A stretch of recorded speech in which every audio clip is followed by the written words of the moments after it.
twebwe n'iyi si turaziranye cyane ku buryo tuzi neza uburyo bwo kuyibaho tugendeye ku miterere yayo, ndetse ubuzima bwacu bwose twamaze kubwubakira ku mikorere n'imiterere yayo. Iyo tubyutse mu gitondo tugafungura amaso tugasanga bwakeye, tukareba ku isaha, tuba tuzi neza ingano y'igihe kibura kugira ngo bwongere kwira.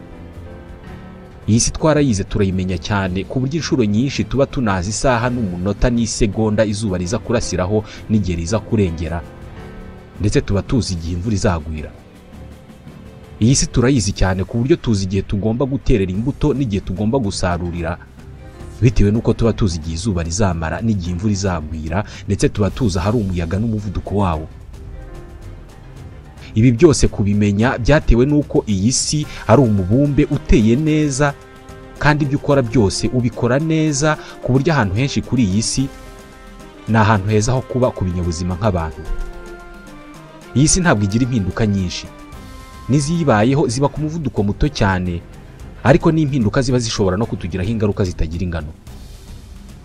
Iyi si dutuyeho ni umubumbe udahagaze hamwe. Umara amezi 12 uzenguruka izuba, ari byo biduha isimburana ry'izuba n'imvura mu mwaka, bityo tukavuga ko turi mu muhindo, mu rugaryi, mu itumba cyangwa mu mpeshyi. Buri gihe muri ibi bihe bine tugahitamo igihingwa runaka dutera bitewe n'uko harimo kugwa imvura cyangwa se harimo kuva izuba. Uku kuva kw'izuba cyangwa se kugwa kw'imvura muri buri gihe muri ibi ngibi nako kugendana n'ahantu isi igeze mu rugendo ikora rwo kuzenguruka izuba. Twese tuzi neza ko mu kwezi kwa 4 hagwa imvura, kubera ko nyine mu kuzenguruka izuba isi ibigeze ahantu imvura igomba kugwa.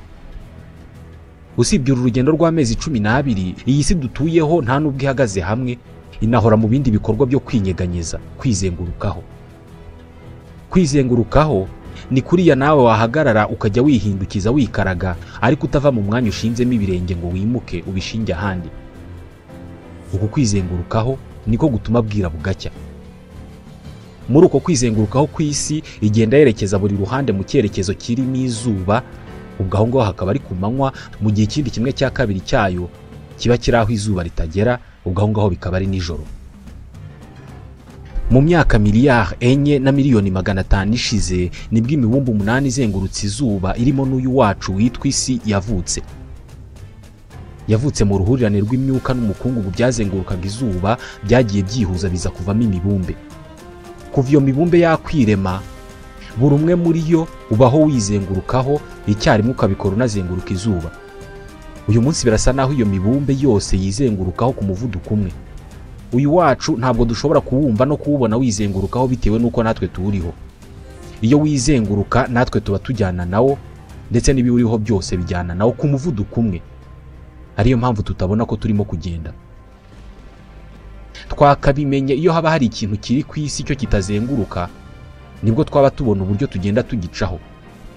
Ubu ikintu kitazengurukana natwe ni izuba, ari nayo mpamvu ari ryo riduhamiriza ko tuzenguruka koko. Rirarasa, maze uko tugenda turizenguruka tukabona rigenda rihindura umwanya ryari ririmo. Ni twebwe tuba tugenda, ntabwo ari ryo. Iyi si igenda ku muvuduko umwe udahinduka, ari nayo mpamvu umunota umwe umara amasegonda 60 adahinduka, isaha ikagira iminota 60 idahinduka, umunsi ukagira amasaha 24 adahinduka. Iyi si ni umubumbe umeze nka kuri yigira imeze. Igira iba ryiburungushuye, ariko uko riva hejuru rigana hasi cyangwa se uko riva hasi rigana hejuru mu miterere yaryo, umubyimba waryo ugenda uhinduka. Rirasa n'irisongoye ku mpera zombi. Igice cyo hagati nicyo gifite umuzenguruko munini. N'umubumbe w'isi nuko umeze. Igice cyo hagati mu isi gifite umuzenguruko munini, ari nayo mpamvu mu kwizengurukaho kwayo kiriya gice cyo hagati nicyo gikora urugendo rurerure kubera ko gifite umuzenguruko munini. Ku gice cy'umurongo ugabanyamo isi kabiri witwa equateur, isi izenguruka ku muvuduko w'ibirometero 1600 mu isaha. Niko bimeze kuva mu myaka miliyari 4 na miliyoni 500 ishize, ubwo isi yatangiraga kubaho. Ariko kuva icyo gihe umuvuduko isi yizengurukaho uragenda ugabanuka buhoro buhoro. Buri uko imyaka 100,000 ishize, umuvuduko isi yizengurukaho ugenda ugabanukaho amasegonda 2 ku isaha. Iri ni igabanuka ry'umuvuduko rito cyane ku buryo nta ngaruka rizatugiraho. Gusa muri iki kiganiro reka tuvuge ku nyungu twebwe abatuye isi ndetse n'ibiri ku isi byose dufite mu kuba isi yizengurukaho. Umunsi umwe ugira amasaha 24 kubera ko isi yizengurukaho ku muvuduko w'ibirometero 1600 mu isaha. Inyanja ziri ku isi ziri aho ziherereye kubera ko isi yizengurukaho ku muvuduko w'ibirometero 1600 mu isaha. Iyi migabane yacu iri aho iherereye kubera ko isi yizengurukaho ku muvuduko w'ibirometero 1600 mu isaha, ndetse uko kwizengurukaho ku isi ni nako gutuma duhumeka. Ntabwo isi izahagarika kwizengurukaho, ariko iramutse ibikoze, dore ibyaba kubiriho natwe turimo. Ubwikorezi bukoresha indege ni rumwe mu nzego zikoresha ikoranabuhanga rihanitse. Mu kirere hari ibyogajuru bishobora kureba ku isi bikamenya aho buri ndege iherereye, ndetse ni nabyo byereka abashinzwe kuyobora indege aho buri ndege iherereye mu kirere cyo ku isi. Bitewe n'uko isi igabanijemo imirongo miganda imanuka iva ku ndiba yo hejuru igana ku yo hasi yitwa meridian. Hagati ya meridian imwe n'indi hagiye harimo ibirometero 111. Isi kandi igabanijemo indi mirongo miganda itambitse yitwa parallele. Iyi mirongo yose ituma icyogajuru kimenya ngo indege iyi n'iyi aka kanya iherereye ku ntera iyi n'iyi uvuye kuri meridian iyi n'iyi cyangwa uvuye kuri parallele iyi n'iyi. Ibyogajuru bishobora gukora ibi ngibi kubera ko isi yizengurukaho ku muvuduko uzwi. Ibyogajuru nabyo byubatswe ngo bijye bifata amashusho bikoresheje umuvuduko ugendanye n'umuvuduko iyi si yizengurukaho. Igihe cyose rero iyi si yagabanya umuvuduko yizengurukaho, wenda igakuraho nk'ikirometero kimwe ku isaha, twebwe ntabwo twabyumva, ariko indege nyinshi zatangira kuyoba kubera ko ibyogajuru byajya bigaragaza ko indege igeze ku murongo w'isi uyu n'uyu kandi itarahagera bitewe n'uko yaba yagabanije umuvuduko.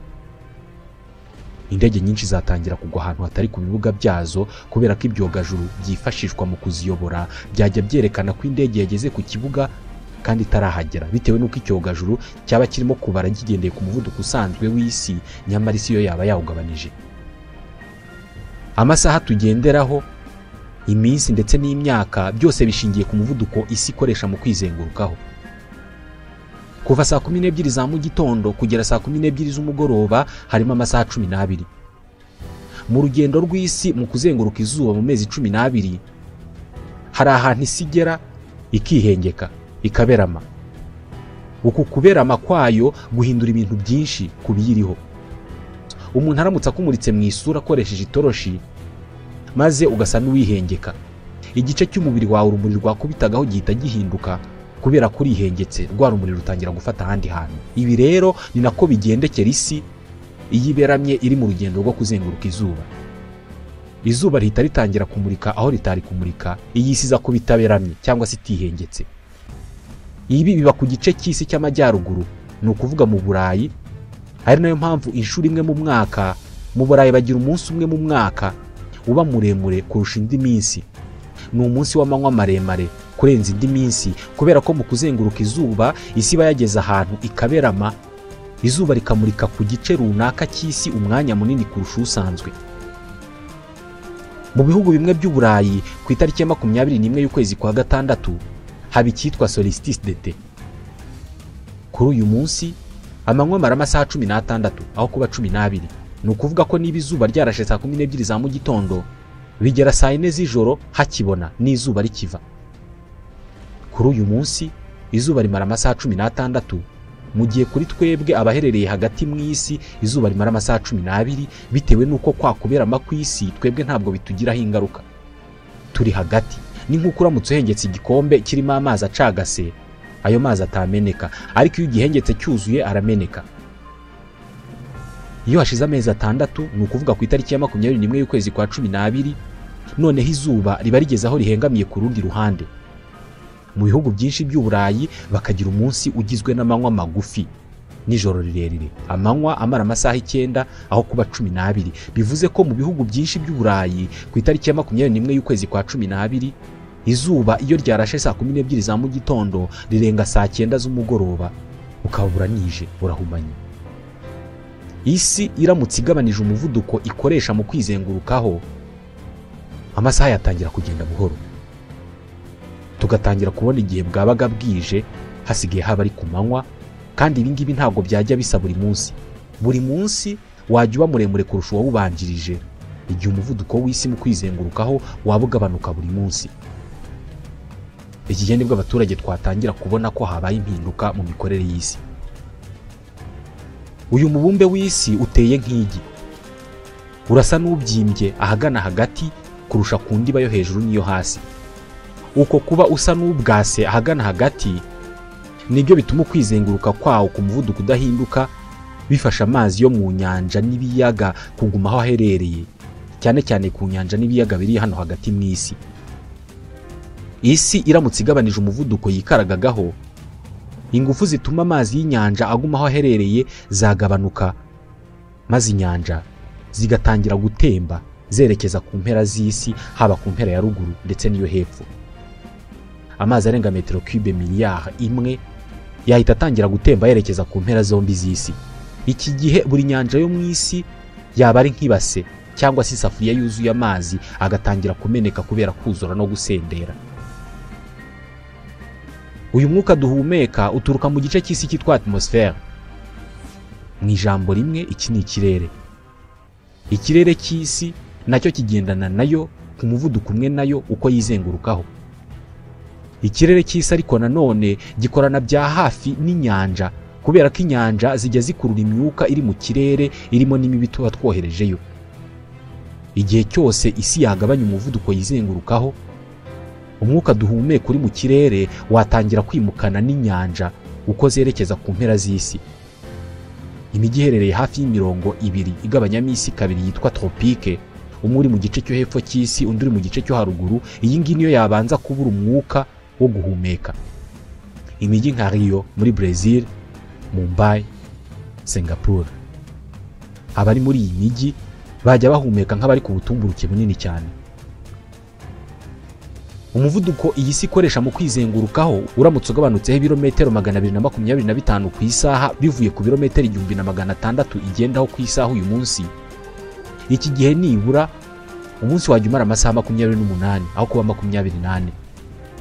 Amanywa yajya amara nibura amasaha 18, bivuze ko izuba ryajya rirenga nibura saa 2 z'icyahoze ari ijoro. Uyu mubumbe w'isi ugizwe n'ibice bitatu. Iyi si imeze nk'igi rinini cyane riri mu isanzure ribaho ritembera mu busa muri vide. Imbere muri iryo gi hasi cyane aho wagereranya n'ahari wa muhondo waryo harimo ibimeze nk'ibikoma by'umuriro, ni igice cyitwa noyo. Inyuma yabyo aho wagereranya no kuri wa mweru w'igi hariho ikindi gice cyitwa manto gitwikiriye noyo. Hanyuma hakaza inyuma ariho hano dukandagiye wagereranya na hari inyuma ku igi. Ibi bice by'isi uko ari bitatu bizengurukana nayo ku muvuduko umwe uko isi yizengurukaho, ariko isi iramutse igabanije umuvuduko yizengurukaho, ibi bice byo byakomeza bikikaraga, ariko buri gice muri ibi bitatu kikajya kikaraga ku muvuduko wacyo, kubera ko isi yabifashaga kwikaraga ku muvuduko umwe nayo yaba yamaze kugabanya umuvuduko. Uku kubusanya umuvuduko kw'ibi bice rero byateza imitingito tutigeze tubona mbere. Isi yaba imeze nk'irimo kumanyagurika ihereye mu nda yayo. Ibi ntabwo byaba birimo kuba mu nda y'isi yumutse gusa, ahubwo ni nako byaba bimeze munsi y'inyanja. Igikorwa cyanazamura ubushyuhe butagira ingano. Amamiliyari y'amafi n'izindi nyamaswa zo mu nyanja zazamuka hejuru zireremba zapfuye. Ukugabanuka k'umuvuduko w'isi wo kwizengurukaho kwatuma ingufu zitwa force centrifuge zituma bimwe mu bintu biguma mu isi hagati nazo zashira. Ibi nabyo biri mu byatuma amazi y'inyanja akomeza gutemba agana mu mpera z'isi. Ibi byatuma inyanja zo ku mpera z'isi ziyongera mu burebure cyangwa se mu bujyakuzimu. Nk'ubu mu majyaruguru y'isi hagati ya Greenland na Canada hari inyanja yitwa Arctique. Bivuga ko iyi ngiyi ariyo nyanja ifite amazi akonje kurusha izindi zose zo mu isi. Iyi nyanja ifite ubujyakuzimu bwa metero 4500. Kubera kwirundwamo n'amazi aturutse mu nyanja z'amajyepfo, yagera ubwo igira metero 13500 z'ubujyakuzimu. Iki gihe inyanja zose zitari ku mpera y'isi zakama zikavaho, ku buryo ku nshuro ya mbere Ubwongereza bwahita bufatana n'ibindi bihugu by'Uburayi, kubera ko inyanja y'amajyaruguru yaba yavuyeho, bityo Ubwongereza bugafatana na Denmark na Norvège na Irlande. iki gihe byaba bishoboka cyane kugendesha amaguru ukava i Londres ukagera i Paris ugenda n'ibirenge hahoze ari inyanja. Kandi ibi ngibi ntabwo byaba mu Burayi gusa, n'ahandi ku isi nuko byagenda. Cuba yaba yamaze gufatana na Floride muri Leta Zunze Ubumwe za Amerika kubera ko inyanja ya Caraïbe yaba yavuyeho. Mexique yaba yikubye gatatu mu bunini kubera ko Gulf of Mexico yaba yavuyeho. Kandi iki gihe ntabwo yaba ari amazi yonyine yimutse, ahubwo n'umwuka duhumeka.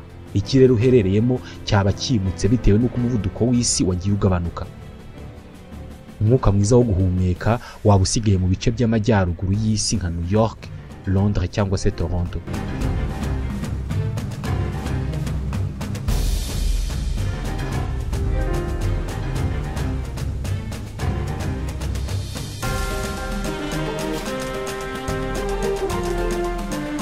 Kubera ko amazi y'inyanja yaba yagiye yimuka akigira ku mpera z'isi, ibihugu byaba byagiye byifatanya kubera ko inyanja zaba zavuyeho, maze bikamera nk'ibyakoze imigabane mishya ya rutura. Ariko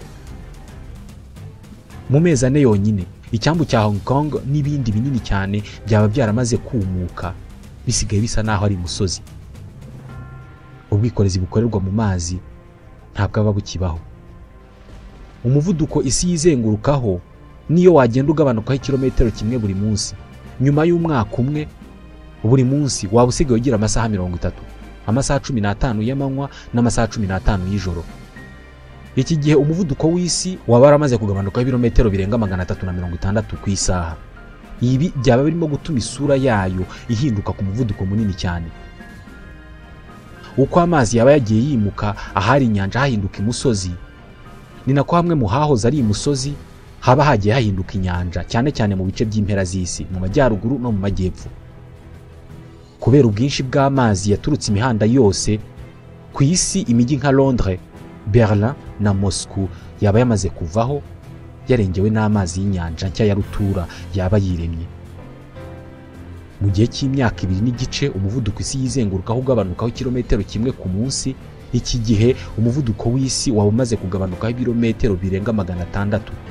Iki gihe isi yaba yizengurutsa ku muvuduko w'ibirometero 1000 ku isaha, kandi ahangaha ni ku gice cy'isi cyihuta kurusha ibindi, ariho kuri equateur. Ahandi hasigaye nko ku mpera z'isi yaba igenda ku muvuduko utarenze ibirometero 500 ku isaha. Iki gihe umunsi umwe waba umara amasaha 128, ni ukuvuga ko twajya tumara amasaha 62 turi ku manywa, izuba riva, andi masaha 62 tukayamara mu mwijima. Iki gihe abantu baba bakiriho bahura n'izindi ngaruka zikomeye zikomoka kuri iri gabanuka ry'umuvuduko w'isi. Abantu benshi ntabwo bashobora kuryama amasaha 62 kubera gukora amasaha 12 igihe habona, ayandi 12 igihe hari umwijima, tukaruhuka tukaryama. Umubiri wacu wamaze kubimenyera ku buryo nawo wifitemo isaha. Kuri iyo saha y'umubiri iyo amasaha 12 ashize, nubwo waba nta kintu wakoze, umubiri wawe urananirwa ugatangira kugusaba kuruhuka. Iyo umubiri ubonye umwijima uhita wohereza ibitotsi. Umunsi uramutse ugize amasaha arenze 24, umubiri wacu byawusaba kwiga kubaho bundi bushya. Umubiri wacu ushingira ku masaha ashize umuntu adasinzira, ndetse ukanashingira ku rumuri ruriho, ubundi ukavubura umusemburo witwa melatonin utuma dusinzira. Bwacya ukavubura undi musemburo witwa serotonin utuma abantu bakanguka bakajya mu kazi. Iki gihe umunsi wakwiyongeraho amasaha angana gutya rero, umubiri wacu wayoberwa igihe woherereza uwo musemburo. Abashakashatsi mu by'isanzure bakunda kugenda mu byogajuru bakunda kumara igihe badasinzira. Ashobora kumara igihe kinini adasinzira wakumva atananiwe, ariko ubwonko bwe bukagabanya umuvuduko bwakoragaho kubera ko amashanyarazi aba mu bwonko, iyo akanyangingo kamwe ku bwonko gatumanyeho n'akandi aragabanuka. Aya mashanyarazi aragabanuka, maze igice cy'ubwonko gishinzwe gufasha umuntu kuvuga, ikimufasha kumva amajwi, ikimufasha kubona no gufata mu mutwe, byose bikagabanya umuvuduko byakoragaho. Umuntu agatangira kunanirwa guhagarara, amaso ye akabona isi ku muvuduko muto cyane. Wareba umuntu urimo kwiruka ukabona arasa n'uwomboka, yakubwira ikintu kumva ararandaga. Ibi byaba ku bantu benshi bananiwe gusinzira kubera ko umunsi waba usigaye ugira amasaha menshi. Nyuma y'imyaka 2 n'igice umuvuduko isi yazengurukagaho waragabanutse, ibihugu byinshi ku isi byaba byaramaze kurengerwa n'amazi kubera ko uko umuvuduko w'isi ugabanuka, amazi yo mu nyanja n'ibiyaga yaba agenda atemba yerekeza ku mpera z'isi, mu gihe mu bindi bihugu umwuka wo guhumeka waba waramaze guhinduka. Ntabwo izindi nyamaswa zitari twebwe zishobora kubura kugirwaho ingaruka no kugabanuka k'umuvuduko w'isi mu kwizengurukaho. Hari inyamaswa zihiga ku manywa, hakaba n'inyamaswa zihiga mu ijoro. Inyamaswa zihiga nijoro ku manywa ziraryama, maze mu ijoro zigasohoka zikajya gushaka ibyo kurya. Mwene izi nyamaswa biragorana ko zahindura ingengabihe yazo ngo zitangire guhiga ku manywa kandi zaramenyereye guhiga mu ijoro, kubera ko inyamaswa ihiga nijoro kubera ko umubiri wayo ari byo uyitegeka. Ishobora kuba ifite amaso ayorohereza guhiga mu mwijima, cyangwa se ikaba izi kwihisha cyane, bityo bikayiha ubushobozi bwo kudakora ingendo ndende kubera kwitegereza umuhigo wayo yihisha ahantu runaka, umuhigo akaba ari uyisanga aho kugira ngo yo igende iwusange. Igihe cyose amanywa yatangira kujya amara amasaha menshi rero, hari inyamaswa zakwicwa n'inzara kubera ko yagitegereza ko buri bwire ngo ijye guhiga igaheba. Izihiga ku manywa nazo zajya zitegereza ko bucya ngo zijye guhiga zigaheba. Isi ikomeje kugabanya umuvuduko ikoresha mu kwizengurukaho, byazagera igihe umunsi umwe ugira amasaha 628. Iki gihe amanywa yajya amara iminsi 13 yikurikiranya, amasaha 312 ku manywa y'ihangu. Iki gihe abantu bazananirwa kubara iminsi ngo bamenye ngo ni kuwa mbere cyangwa kuwa gatanu, kubera ko kuri bamwe ubushobozi bwo kubara iminsi bushingiye ku kubabwira bugacya. Buri gihe iyo ugiye kubara iminsi bigusaba gutekereza ngo ejo hari kuwa kangahe, kandi ejo bishingiye ku kwira bugacya. Kuba bwarije bugacya nibyo bituma tuvuga ejo. Igihe butije ngo buke rero ejo ntihabaho. Uyu munsi buramutse butije ahubwo hagakomeza hagasa uko hasa uko nguko mu gihe cy'amasaha 48, ubwo twaba twagumye kuri iyi tariki, kubera ko itariki ihindurwa n'uko isi yihetuye mu kwizengurukaho, ku buryo buri ruhande rw'isi runyura imbere y'izuba n'imbere y'igicucu cyaryo. Ubundi imiterere y'ikirere cy'isi ishingiye ku isimburana ry'umucyo n'ubushyuhe n'ubukonje n'umwijima. Ibihe nk'ibi byakwangiza imikorere n'imiterere y'ikirere cy'isi, ku buryo muri aya majoro y'amasaha 312 ubushyuhe bwajya bumanuka bukagera nibura kuri °C 55 munsi ya zero. Hano ntabwo tujya tubona urubura rugwa, ariko iki gihe twarubona. Iki gihe cyaba kiri mu nshuro nke zishoboka, aho imyuzure yibasira ahantu runaka nta mvura yaguye, nta n'inkubi y'umuyaga yaje mu nyanja ngo izamure amazi yazo. Afrika, Australia na Amerika y'Epfo ni ibice bifite ibyago byo kuba byabura umwuka wo guhumeka mbere y'ibindi bice by'isi. Umuntu waba uri hagati y'umurongo ugabanyamo isi kabiri, Equateur, yajya ahumeka nk'ari muri metero 10,000 z'ubutumburuke. Uyu mwuka duhumeka ubugizwe na 21% by'ibinyabutabire byitwa oxygene, hanyuma 78% bikaba azote, 1% risigaye rikaba uruhurirane rw'ibindi binyabutabire. Umwuka urimo ibinyabutabire byose uboneka kuva hano turi ku butaka ukazamuka ukagera ku birometero biri hagati ya 80 na 85 mu kirere. Iyo urenze hano urahumeka ukinjiza umwuka mu mubiri, ariko ukaba umwuka utarimo oxygene, n'ubundi bikamera nkaho utarimo guhumeka, ukajya uhera umwuka. Iki gihe rero kubera kugabanuka k'umuvuduko w'isi mu kwizengurukaho, igice cy'isi kirimo uyu mwuka cyaba kimutse kikajya mu bice bimwe by'isi, by'umwihariko ahegereye ku mpera z'isi nk'uko amazi nayo yaba yimutse. Ubundi ahasigaye hose abantu bagatangira guhumeka byanga, nk'uko bigendekera abantu bazamuka umusozi muremure wa mbere ku isi bakawugera ku gasongero kuri metero 8,848. Uku kwizengurukaho ku isi niko gutuma habaho imiyaga yerekeza mu burasirazuba ku bari mu gice cy'amajyaruguru y'isi, ndetse niyerekeza mu burengerazuba mu gice cy'amajyepfo y'isi. Ibi byitwa effet de Coriolis. Iyi miyaga niyo ifasha ibiguruka byose biri ku isi kugenda, ni nayo ifasha indege kuguruka. Icyerekezo cy'imiyaga yo mu Burayi ni uburasirazuba cyangwa se iburyo, naho iya hano iwacu yo yerekeza mu burengerazuba cyangwa se ibumoso. Iyi miyaga ifite ingano ifite n'umuvuduko igendaho bitewe n'ingano y'umuvuduko isi ikoresha mu kwizengurukaho. Igihe cyose uyu muvuduko isi ikoresha mu kwizengurukaho wagabanuka, uburyo imiyaga yirema ndetse n'ingano yayo nabyo byahinduka. hakavuka imiyaga y'ubwoko bushya ishobora gukubura ikintu cyose inyuzeho. Ni imiyaga ishobora kumara ibyumweru byinshi. Uko umuvuduko w'isi mu kwizengurukaho wagenda ukomeza kugabanuka, byazageraho umunsi umwe ujya umara amasaha 768. Amanywa yajya amara amasaha 384, nijoro rikamara amasaha 384, iminsi 16 yose. Kugira ngo ibingibi bibeho byasaba ko nibura haba hashize imyaka 4 umuvuduko w'isi ugabanukaho kilometero kimwe buri munsi. Uyu munsi uyu mubumbe uzenguruka ku muvuduko w'ibirometero 1600 ku isaha. Igihe umunsi wawe umara amasaha 768, isi yaba yizengurukaho ku muvuduko muto cyane. Iki gihe ku isi haba hariho inyanja ebyiri zonyine za rutura, imwe mu majyaruguru y'isi n'indi mu majyepfo, ubundi hagati hakaba ariho humutse, hari ubutaka bwasigaye butariho amazi. Uyu munsi Leta Zunze Ubumwe za Amerika zifite ubuso bw'ibirometero kare miliyoni 9. Iki gihe zaba zisigaranye ubuso bw'ibirometero kare 800,000. Ahandi hose haba haramaze kuba inyanja. Iki gihe imvura yabigwa hafi y'inyanja honyine. Ibi byaterwa nuko nta muyaga waba uhagije uhari wo gutwara ibicu bitanga imvura. Kugira ngo izi mpinduka zose zirangire, byasaba ko isi ihagarika kwizengurukaho burundu, igahagarara ntiyongere kunyeganyega, usibye gukora ingendo zizenguruka izuba.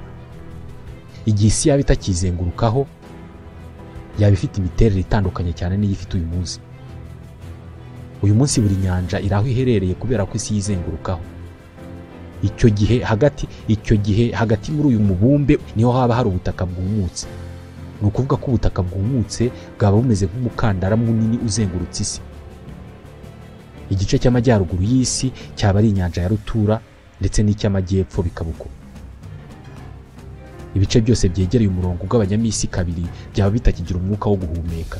Bivuze ko igice kirenga 1/2 cy'ubutaka bwumutse cyaba kitagiturwamo, kubera ko nta waba uhahumekera. Uyu mubumbe ntago waba ukizengurukaho, ariko waba ukizenguruka izuba. Mwibuke uyu mubumbe uzenguruka izuba ukarihetura mu gihe cy'umwaka wose, ariko muri urwo rugendo ruzenguruka izuba ugenda unizengurukaho. Uramutse urekeye aho kuzenguruka izuba ariko ugakomeza kwizengurukaho, wajya wikaraga utava aho uri. Ariko uramutse uhagaritse kwizengurukaho ariko ugakomeza kuzenguruka izuba, wajya urizenguruka utanyeganyega, ku buryo buri gice kimwe cyajya kiba gifite izuba muri 1/2 cy'urugendo, ikindi gice gisigaye nacyo kikaba gifite izuba mu kindi 1/2 cy'urugendo gisigaye, bigasimburana uko nguko hagati y'umucyo n'umwijima. Ibi bivuze ko ku mubumbe utizengurukaho twajya tugira amanywa amara amezi 6 n'ijoro rimara amezi 6. Buri ruhande rwajya rutegereza ko ruzagera imbere y'izuba. Twajya twicara hano tubizi neza ko muri Leta Zunze Ubumwe za Amerika bari mu ijoro rizamara amezi 6, natwe mu mezi 6 bukira tukabona ijoro.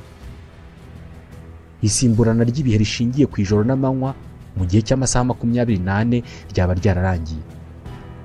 Ababa bari ku isi icyo gihe bajya babara ibihe mu myaka gusa.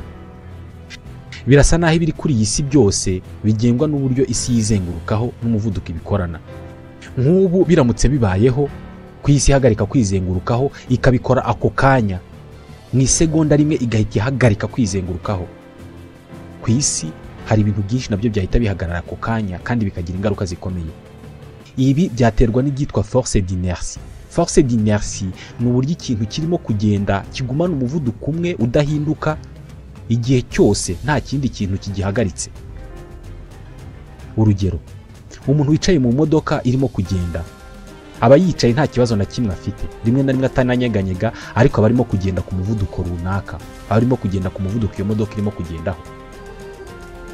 Ariko iyo modoka igonze ikintu cyangwa se iyo ifashe amaferi y'ako kanya, igahita ihagarara ako kanya, ingufu z'icyo kintu kiyihagaritse zituma wa muntu uyicayemo nawe ava mu mwanya yararimo, agasa n'ugenda yerekeza mu cyerekezo imodoka yari irimo ijyamo, kandi agasa n'ugendera kuri wa muvuduko iyo modoka yari ifite. Ni imwe mu mpamvu abantu bambara umukandara iyo bari mu modoka, kubera ko hari abantu bashobora kuyica mu kirahuri bakayigwa imbere. Ibi rero ni nabyo byaba kuri buri kintu ku isi igihe cyose isi yahagarika kwizengurukaho ikabikora ako kanya, apana ibi byo kugenda igabanya umuvuduko buhoro buhoro. Kuri iyi si tuzengurukana nayo ku muvuduko w'ibirometero 1600 ku isaha. Isi iramutse ihagaritse kwizengurukaho igahagarara ako kanya nka kwa kundi imodoka ifata amaferi, buri wese muri twe ahari yahita ava ku butaka akagenda yerekeza mu burasirazuba ku muvuduko w'ibirometero 1600 ku isaha. Kandi ntabwo ari twe twenyine byabaho, n'ibindi biri ku isi hano ku butaka byose niko byagenda.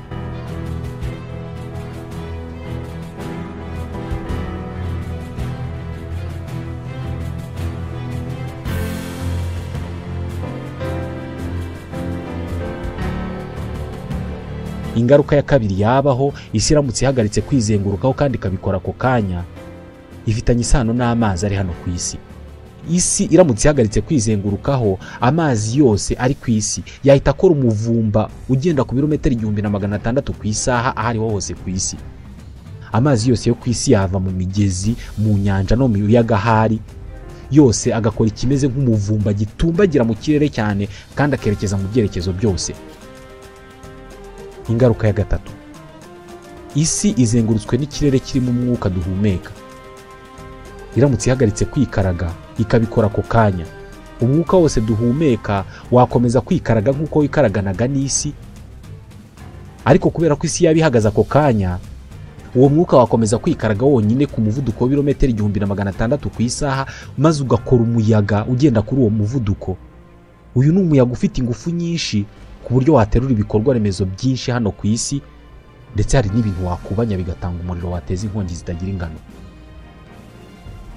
Ibi byose birangiye, ntabwo isi yakongera kumera nk'uko yari imeze mbere, kubera ko y'amazi yagiye mu byerekezo bitandukanye, yaza gutuza, ariko ntabwo yasubira aho yahoze. Yarema inyanja nshya ndetse n'imigabane yahinduka, hakavuka indi mishya. Iyi si yizengurukaho mu buryo tutumva, kubera ko ibiriho byose bizengurukana nayo ku muvuduko wayo. Gusa izi ngufu zituzengurutse tutazibona, zifite ubushobozi bwo kurema indi si nshya mu kanya gato cyane. Uko byumvikana, ibi ngibi ntabwo bizigera bibaho, ariko nibura birafasha kumva uburyo buri kintu kiri kuri iyi si uko kimeze n'umwanya kirimo niwo ugikwiye, naho kigomba kuba kiri. Impinduka nto iyo ari yo yose ishobora guteza ibibazo twe tutakemura. Ni naho dusoreje ikiganiro Roziko cyo kuri uyu munsi. Ikiganiro tubashimira kuba mukurikira. Nitwa Ismael Mwanafunzi, ndabashimiye.